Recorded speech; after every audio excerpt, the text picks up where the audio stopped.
तो चलिए देख लेते हैं प्रॉब्लम। क्वेश्चन नंबर 1 क्या है, 2 blocks of masses 4 kg and 2 kg are placed side by side on a smooth horizontal surface। ऐसा कुछ सिचुएशन है जैसे कि 2 मास रखा गया है, बाहर से एक एक्सटर्नल 20 न्यूटन फोर्स दिया गया है। मेरा क्वेश्चन क्या है, acceleration of each block normal between 2 blocks. Okay, question clear है। क्या बताना चाहता है कि हर एक ब्लॉक का एक्सीलरेशन क्या होगा। तो इस केस में आपको कैसे डील करना है, इसमें भी आप पहले क्या करोगे, फ्री बॉडी डायग्राम बना लोगे। अच्छा, तो फ्री बॉडी डायग्राम कैसे बनाओगे, देखो मान लो कि ये टोटल मेरा एक सिस्टम है, ये टोटल में मान सकते हो ये 6 kg का ब्लॉक है, मतलब टोटल में मान रही हूँ ये टोटल मेरा सिस्टम है। तो इस पे एक्सटर्नल फोर्स कितना लग रहा है, टोटल मेरा सिस्टम है, इस पे एक्सटर्नल फोर्स कितना लग रहा है, 20 न्यूटन, राइट। तो 20 न्यूटन इज इक्वल टू हम क्या लिख सकते हैं, 6a लिख सकती हूँ मैं, क्योंकि इन दोनों पे मतलब मेरे पास एक डस्टर है और एक डस्टर है, मैं यहाँ बाहर से एक्सटर्नली फोर्स दे रही हूँ। तो क्या होगा, इस फोर्स की वजह से दोनों मूव कर रहे हैं, राइट। तो ये कंबाइंड सिस्टम को मैंने ले लिया है, ये पूरा मेरा सिस्टम है, इसमें मेरा कितना फोर्स लग रहा है, 20 न्यूटन फोर्स लग रहा है, ठीक है। और इसमें अगर 20 न्यूटन फोर्स लग रहा है तो टोटल एक्सीलरेशन कितना होगा, इस पूरे सिस्टम का एक्सीलरेशन कितना होगा, मतलब दोनों ब्लॉक सेम ही एक्सीलरेशन से मूव कर रहे होंगे डेफिनेटली, वरना अगर ये ज्यादा से मूव कर रही है, कम से मूव कर रहे तो ये आगे चला जाएगा, ये पीछे रह जाएगा। तो इसका सबसे मेन कॉन्सेप्ट है कि घबराना नहीं है, एकदम पहले ही सोच लेना है कि ये अगर स्टिक है और एक साथ जा रहे हैं तो इनका एक्सीलरेशन भी दोनों का सेम होगा। क्लियर, कितना होगा एक्सीलरेशन, फिर कंबाइंड सिस्टम का एक्सीलरेशन होगा, मतलब इन दोनों को मिला के एक एक्सीलरेशन होगा जो इसका एक्सीलरेशन होगा, ठीक है। तो ये कितना आएगा, 20/6 कितना होता है, 10/3 मीटर पर सेकेंड स्क्वायर। ये आ गया मेरा नेट एक्सीलरेशन, करेक्ट। तो एक्सीलरेशन ऑफ ईच ब्लॉक क्या होगा, इतना ही होगा, यही मेरा नेट एक्सीलरेशन और यही मेरा एक्सीलरेशन ऑफ ईच ब्लॉक है। आपको समझ आ गया ना, अगर दोनों इस गति से मूव नहीं करेंगे, उनका एक्सीलरेशन इतना नहीं होगा, एक का ज्यादा एक का कम होगा, तो दोनों सेपरेट हो जाएंगे। मैंने तो ऐसा कोई सिचुएशन ही नहीं दिया, मैंने बोला कि इस धक्का दे रहे हैं तो बस बताओ कि इसमें एक्सीलरेशन कितना है। तो कैसे निकालोगे, नेट करोगे कैलकुलेट और फिर निकाल दोगे। क्लियर। अब दूसरा क्वेश्चन देखो, पूछा कि normal between the 2 blocks. Normal मतलब क्या, मैंने अभी आपको पढ़ाया था कि नॉर्मल आप बोलोगे सिर्फ सरफेस इधर से हो रहा है, नहीं, ये दोनों भी अटके हुए हैं, राइट। इन दोनों ये लोग भी स्टिक किए हैं एक दूसरे से। तो इनका फ्री बॉडी डायग्राम पहले ड्रॉ कर लो। यहाँ से ये, यहाँ जो दूसरा वाला ब्लॉक था वो क्या करेगा, वो ऐसे डायरेक्शन में, मतलब इसको लेफ्ट में धक्का देगा, नॉर्मल रिएक्शन करेगा, और ये उसको राइट में नॉर्मल रिएक्शन करेगा। क्लियर। तो मैं अपना इक्वेशन लिख सकती हूँ, 20 - n is equal to 4a।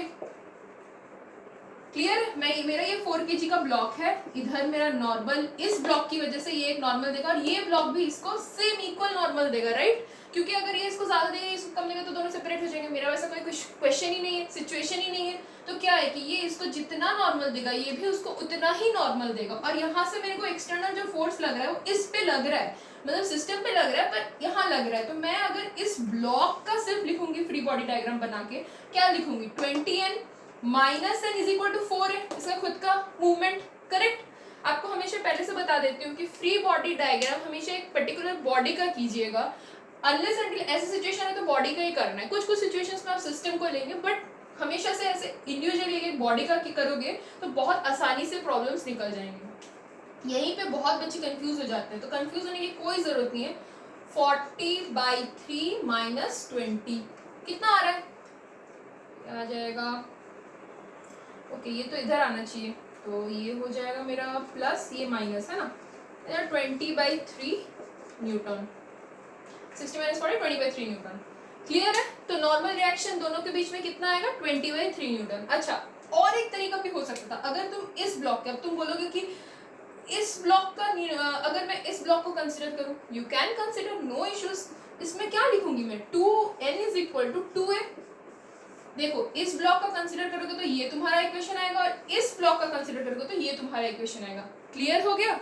दोनों ब्लॉक के लिए अलग अलग इक्वेशन आएगा। तो n is equal to 2 into हर एक ब्लॉक कितना एक्सीलरेशन से मूव कर रहा है, 10/3 मीटर पर सेकेंड स्क्वायर, ये आ जाएगा 20/3 न्यूटन। तो दोनों मेथड सही है, आपको जो मेथड कंफर्टेबल लगे आप निकालो। कोई भी ब्लॉक का फ्री बॉडी डायग्राम बनाओ और उसका बस प्रॉपर्ली इक्वेशन लिखो, you will get the answer.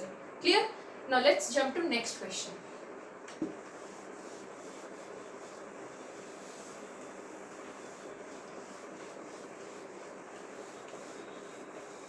Question clear है? क्वेश्चन क्या बोल रहा है? 3 ब्लॉक है मेरे, दोनों को अटैच करके रखा गया है। एक तरफ से मैं 120 न्यूटन फोर्स दे रही हूँ और एक तरफ से मैं 50 न्यूटन फोर्स दे रही हूँ। क्या पूछा है मुझे? Acceleration of the system calculate करने के लिए दिया गया है। Normal force between the system between 1 kg and 4 kg, kg है, and net force on the 2 kg block. तो आपको पिछला वाला क्वेश्चन करवाया था, राइट? एग्जैक्टली सिमिलर वे में इसको करना है। कैसे डील करोगे इसको?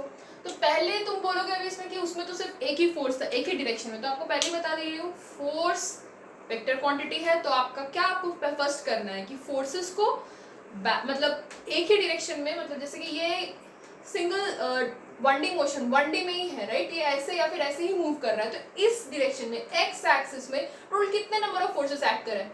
120 एंड 50, तो नेट फोर्स कितना होगा? 70। क्लियर है? तो एफ नेट पहले निकाल लो, कितना होगा? 70।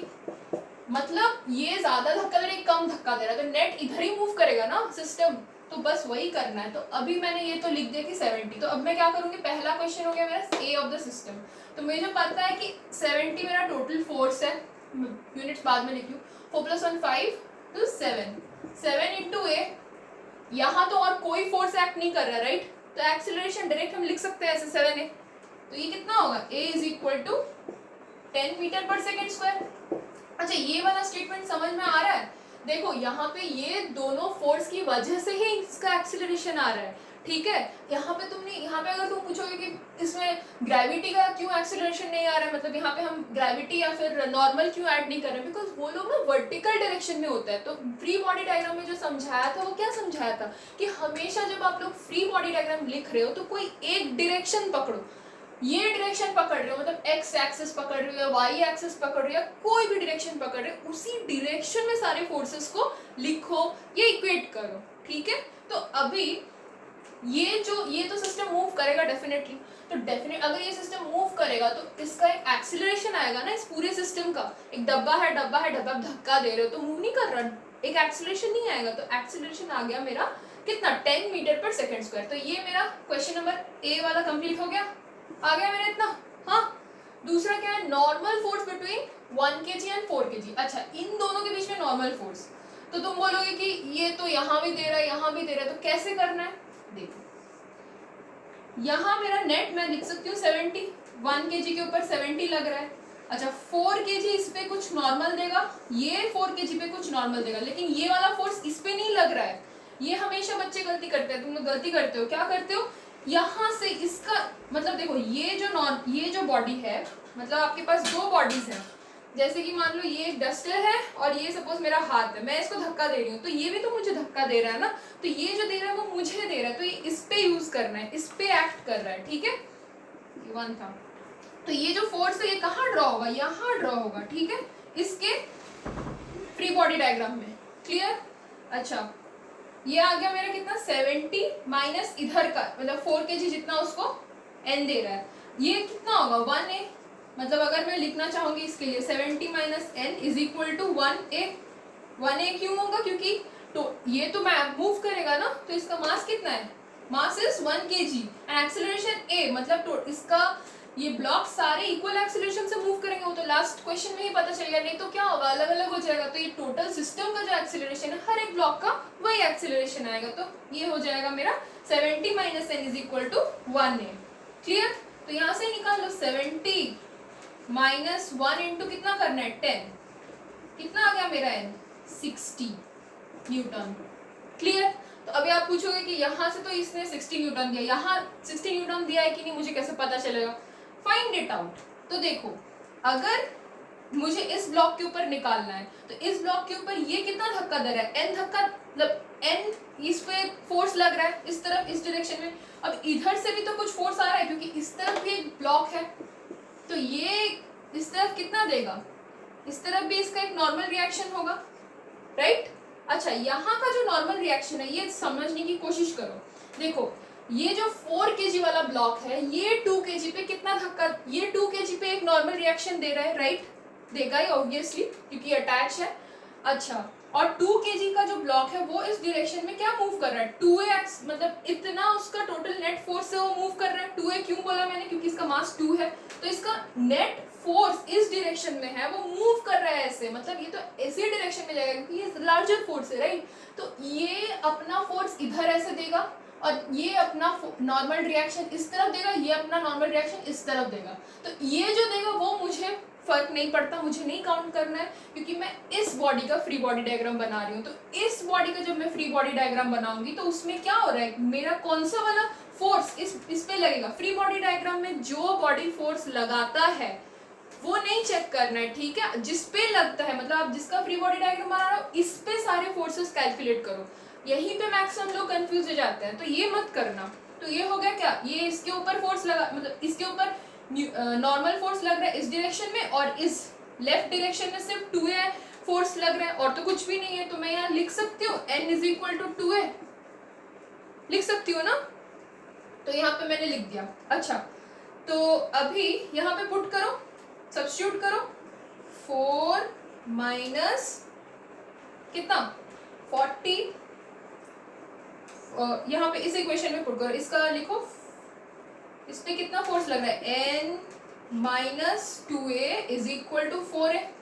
इज इट फिजिबल, लिख सकते हैं, राइट। क्योंकि अब ये वाला बॉडी कंसिडर करो, ये वाला फ्री बॉडी डायग्राम कंसिडर करो। इस फ्री बॉडी डायग्राम में क्या हो रहा है, n इधर लग रहा है, इधर भी n लग रहा है, तो n माइनस ये n का वैल्यू क्या निकला मेरा यहाँ से, 2a = 4a। तो n कितना हो गया मेरा 6 है, which is equal to 60 newton. देखो ये अगर क्लियर नहीं हो रहा है प्लीज कमेंट सेक्शन में बोलो, I will definitely explain you more. So I hope you understood it. तो ये आपका आ गया 60 न्यूटन, क्लियर। अच्छा,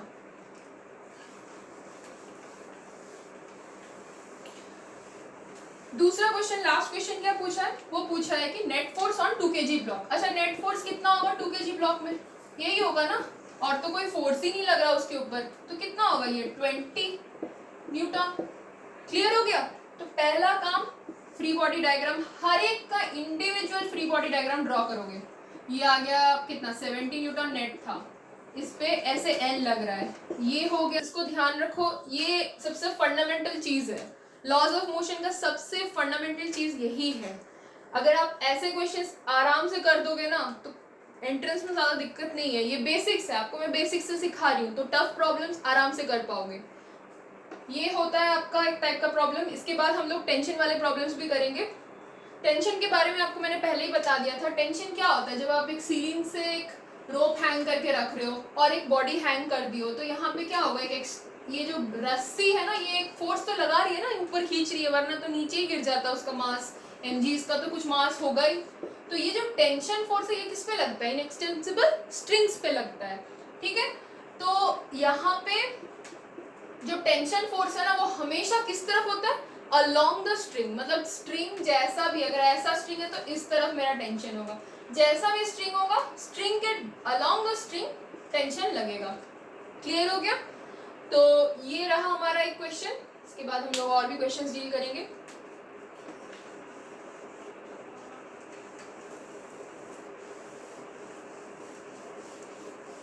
फोर kg 2 kg 1 kg का जो ब्लॉक है इसको मैंने स्ट्रिंग से कनेक्ट किया और इसको कितना फोर्स खींच रहा है, 40 न्यूटन फोर्स खींच रहा है, ठीक है। मुझे क्या पूछा गया, acceleration of each block, tension in each string. Clear.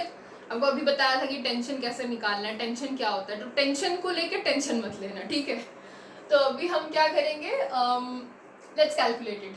कैसे कैलकुलेट करना है पहले ही बता दिया है कि ऐसा सिस्टम है, मतलब पहले नेट एक्सीलरेशन निकाल लो, क्योंकि एक्सीलरेशन हर एक का क्या होगा, सेम होगा ऑब्वियसली, बिकॉज अगर सेम नहीं होगा तो ये क्या होगा, ये एक स्लैक करेगा, एक आगे जाएगा पीछे जाएगा, समझ आ गया ना। तो पहले निकाल लो, ये वाला निकाल लेते हैं, एफ नेट 14 न्यूटन, तो 14 इज इक्वल टू 2 + 1 3 4 7, ये कितना निकल गया,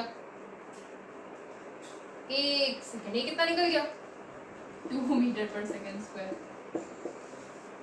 ये तो मेरा हो गया। तो एक्सीलरेशन ऑफ ईच ब्लॉक क्या हो गया 2 मीटर पर सेकेंड, तो ये मेरा ये निकल गया। बी वाला क्या पूछ रहा है, टेंशन इन ईच स्ट्रिंग। अभी हर एक स्ट्रिंग में टेंशन निकालना है, तो तुम बोलोगे कि हर एक स्ट्रिंग में टेंशन क्या सेम होगा, वेल पहली बात नहीं, सेम नहीं होगा, क्योंकि ना अगर ये टेंशन एक सिंगल वायर होता तो एक वायर के लिए एक टेंशन होता है, तो यहाँ जैसे ही कनेक्शन हो गया ना तो यहाँ पे और यहाँ पे अलग अलग टेंशन हो गया, ठीक है। तो यहाँ पे कितना हो गया, ये ब्लॉक मतलब ये जो उसको खींच रहा है तो इसके ये जो वायर है ये एक ऐसा टेंशन देगा और ये एक ऐसा टेंशन देगा। यहाँ पे भी सेम केस, ये 1 है, ये 2 है, ये 4 है, ठीक है। तो अभी क्या करना है, मेरे को कुछ नहीं करना है, सिंपली फ्री बॉडी डायग्राम बनाना है। तो इस केस में मैं किस किस का फ्री बॉडी डायग्राम बनाऊं वो चूज करना इंपॉर्टेंट है। अगर तुम ये चूज कर लोगे 2 को पहले तो तुम कंफ्यूज हो जाओगे, तो कंफ्यूज होने की कोई जरूरत ही नहीं है। क्यों, पहले मुझे पता ही है ना, यहाँ पे तो F = 14 न्यूटन दिया गया है, तो let's choose this block first. Choose कर लो इसको, इधर 14 है और इधर कितना है, T1 है।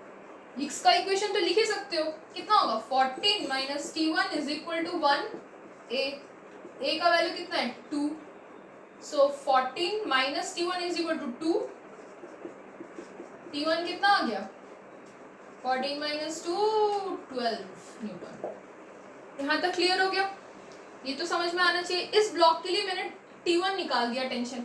अरे तुम पहले बोलोगे कि पहले ब्लॉक 2 ले लोगे, ब्लॉक 2 ले सकते हो, पर ब्लॉक 2 में ना हम लोग डायरेक्टली इक्वेशंस इक्वेट भी करेंगे तो हमको यही इक्वेशन से ही सॉल्व करना पड़ेगा, मतलब यहाँ से T1 का वैल्यू निकाल के फिर इधर लिखना पड़ेगा, ठीक है। तो पहले ही हम लोग क्या करेंगे, जब भी ऐसे लेके क्वेश्चन होंगे जिस पे फोर्स लग रहा है, डायरेक्टली जिस बॉडी पे फोर्स लग रहा है ना, उस बॉडी का फ्री बॉडी डायग्राम बना लो, उस बॉडी का ना डायरेक्टली एकदम फ्री बॉडी डायग्राम के हिसाब से इक्वेशंस लिख लो। देखो इसमें मैंने वही किया है, इसी बॉडी का डायरेक्टली लिख दिया है इक्वेशंस, क्लियर। अभी ये बॉडी भी फिलहाल छोड़ दो, इस बॉडी पे आ जाओ। इस बॉडी के इधर तो कुछ नहीं लग रहा है ना, तो इसका मतलब फोर्थ वाले पे क्या होगा, फोर्थ वाले पे इसका टेंशन, अच्छा ये इसको ऐसे टेंशन दे रहा है, इस पे कैसे टेंशन लग रहा है, हाँ इस डायरेक्शन पे लग रहा है, राइट। तो यहाँ पे कंफ्यूज मत होना, ये दे रहा है ऐसे, ये ले रहा है ऐसे, तो इस पे ऐसा लगेगा, करेक्ट। और ये जा किधर रहा है, इस डायरेक्शन में, तो इसके पास और कोई फोर्स है नहीं है, तो T2 = क्या होगा 4A। डायरेक्टली लिख सकते हैं, आपको पहले भी बता दिया था कि कभी भी कोई भी बॉडी दिया गया है, आप उस बॉडी पे जो फोर्स लग रहा है वो लिखोगे, ना कि वो बॉडी जो फोर्स दे रहा है। यहाँ पे क्या करते हो बच्चे, मतलब मोस्टली क्या करते हैं ना, ये T2 इधर है, इधर इधर समझ नहीं आता, डायरेक्टली क्या करते हैं, इस फोर्स के बदले मतलब ये वाला फोर्स कभी कभी लिख देते हैं, तो उतना कंफ्यूज करना ही नहीं है। इसके ऊपर ये एक ऐसा फोर्स लगाएगा, इसको खींचेगा, राइट। मतलब ये जो स्ट्रिंग है, ये स्ट्रिंग इसको ऐसे फोर्स देगा, करेक्ट। मतलब हाँ, तो ये स्ट्रिंग का जो फोर्स है, मतलब ये जो स्ट्रिंग है वो उसको क्या करेगा, इस ब्लॉक को ऐसे खींचेगा ना, तो ये इसके ऊपर इस डायरेक्शन में फोर्स लगा रहा है। तो ये हो गया T2, ये 4A, इक्वेट करो 4A, इस पे और कोई हॉरिजॉन्टल फोर्स लग रहा है, नहीं लग रहा है, तो T2 = कितना होगा 4 × 2, so this is 8 Newton. Clear, अब हो गया क्लियर एकदम। ये हो गया हमारे क्वेश्चन जो कि टेंशन वाले क्वेश्चन है, जिसमें कि हम लोग को ऐसा फोर्स दे दिया जाता है और हर एक स्ट्रिंग का टेंशन पूछा जाता है। तो और एक क्वेश्चन इसी से रिलेटेड अभी तुरंत करते हैं।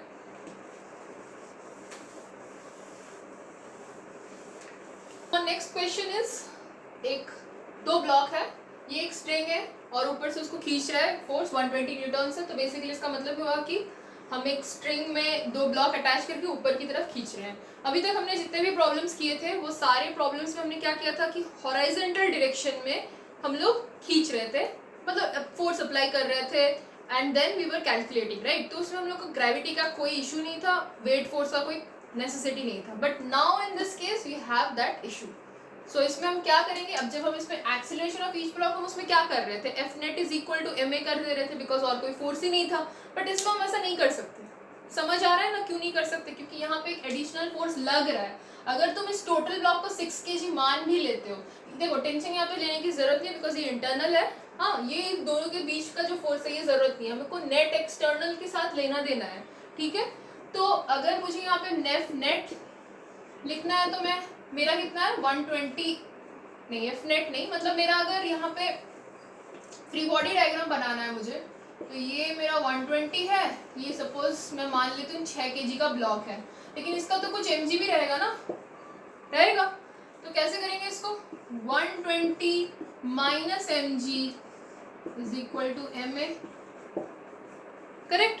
मतलब ये जितना नेट एक्सीलरेशन से ऊपर जा रहा है, मतलब नेट फोर्स जितना इस पे लगेगा वो इतना होना चाहिए FBD के अनुसार। तो पहले इसका FBD बना लो। तो इसको ऐसे केसेस में तो तुम ये कर ही सकते हो। तो इसमें कितना आएगा फिर 120 minus 60 is equal to 6A।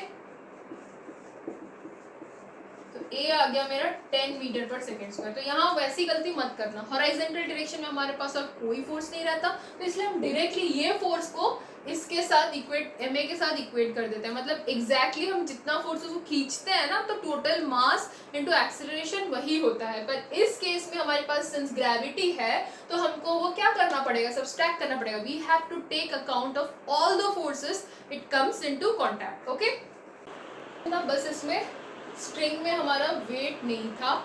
अभी हमने बोला कि स्ट्रिंग का भी एक मास है, मास होगा ये, ठीक है। स्ट्रिंग का भी एक मास है जो कितना है 2 kg है, और इसका लेंथ कितना है 2 मीटर है। तो मेरा क्वेश्चन क्या हो गया, फिर से सेम क्वेश्चन, एक्सीलरेशन हर एक ब्लॉक का निकालना है, टेंशन हर एक ब्लॉक का निकालना है, sorry tension in the string निकालना है। तो एक्सीलरेशन जो निकालेंगे सेम प्रोसीजर, बस इसका मास ऐड कर दो और सेम प्रोसीजर में चलो, डब्बा बना लो यहाँ पे। तो 4 + 2 + 2 कितना होता है 8। ये हो गया मेरा F, तो ये नेट MA होगा। क्लियर, क्योंकि ये तो सिंपल है, जैसे प्रीवियस में किया था, हर एक जगह पे जैसे स्ट्रिंग लेंथ होगा तो कुछ डिफरेंट नहीं होगा, बस एक और मास यहाँ पे हमने ऐड कर दिया है ना। तो 120 minus 80 is equal to 8A, 40 is equal to 8, A is equal to 5 metre per second. Clear, ये तो बहुत आसान था समझने में। अच्छा, दूसरा वाला जो क्वेश्चन है वो एक्चुअली में समझना है, चलिए मिटाई देते हैं।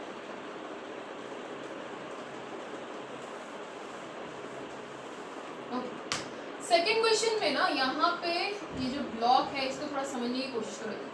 टेंशन यहाँ एक होगा, यहाँ एक होगा, यहाँ एक होगा, ACB, मतलब टेंशन इस पॉइंट पे अलग होगा, इस पॉइंट पे अलग होगा, इस पॉइंट पे अलग होगा। क्यों? क्योंकि हमारे स्ट्रिंग का एक मास है। क्लियर, मास होने की वजह से हम लोगों का टेंशन वेरिएबल हो जा रहा है। तो अभी हम कैसे सॉल्व करेंगे, इतना घबराने की कोई जरूरत नहीं है। बस देखो, सेकंड वाले ब्लॉक को कंसीडर करोगे इस केस में, ठीक है। फर्स्ट वाले ब्लॉक से इसका लेना देना नहीं हो, बस उसको अटैच करके रखा हुआ है। तो सेकंड वाले ब्लॉक से वो जुड़ा हुआ है ना, वही तो उसको खींच रहा है ना, नहीं तो सेकंड वाला ब्लॉक गिर ही जाता। तो ये वाला ब्लॉक अभी कंसीडर करेंगे। इसका कितना था 2 kg, राइट। हाँ, तो अभी 2 kg वाले ब्लॉक पे बना लो यहाँ पे TA एक टेंशन बना लो, M2G बना लो, मतलब 2 kg ब्लॉक के लिए मैंने लिखा है। अच्छा, टेंशन का ये जो स्ट्रिंग है इसका भी एक मास आएगा, तो मैंने इसको बोल दिया MABG। क्लियर, तो ये फ्री बॉडी डायग्राम सबको समझ में आ गया ना। अभी कुछ नहीं करना है, बस लिखो यहाँ पे TA minus MABG minus MG is equal to MAB plus MG।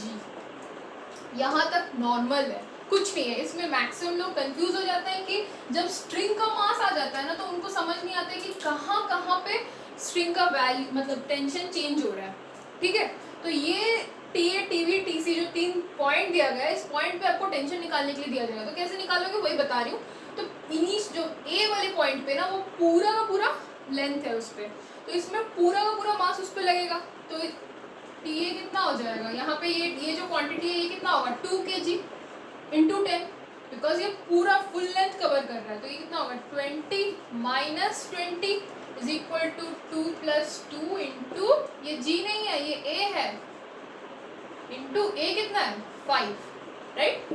TA कितना आएगा 4 × 5 = 20 प्लस 40 60 न्यूटन। क्लियर हो गया।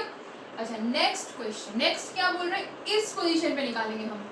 अभी हम TC निकालेंगे। अच्छा, TC जो निकालेंगे वो कैसे डिफर हो रहा है, इससे तुमको डाउट हो रहा होगा। देखो, स्ट्रिंग का जो लेंथ है ना, अगर मैं बोलूँ कि एक लंबा लेंथ है 2 मीटर का वायर है, तो अगर 2 मीटर के वायर को मैं काट के 1 मीटर कर दूँ, 2 मीटर के वायर में सपोज 2 kg वेट है, और उसको मैं 1 मीटर काट देती हूँ, तो उसका वेट कितना होना चाहिए 1 kg होना चाहिए। मास per unit length into length करोगे तो मास निकल जाएगा।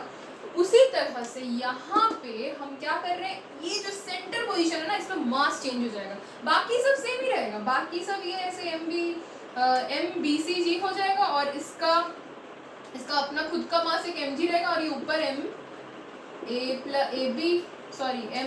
B C plus M A से मूव कर रहा होगा।